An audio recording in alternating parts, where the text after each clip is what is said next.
जय जगन्नाथ सांग मैंने आपण मैंने केमती अच्छा आमर काली अष्टप्रहरी अधिवास कलश यात्रा तो से आज आम डेकोरेसन होटा काली रातिर वीडियो।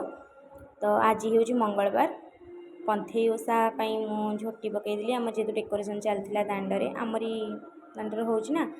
तो बो ए तार पंथई पूजा करुच्ची नना आसी ठाकुर को सजासजी करते मोर तो झोटी मुर्ज पकईवा ड्यूटी तो मोर भी मुर्ज पका स्टार्ट होगला।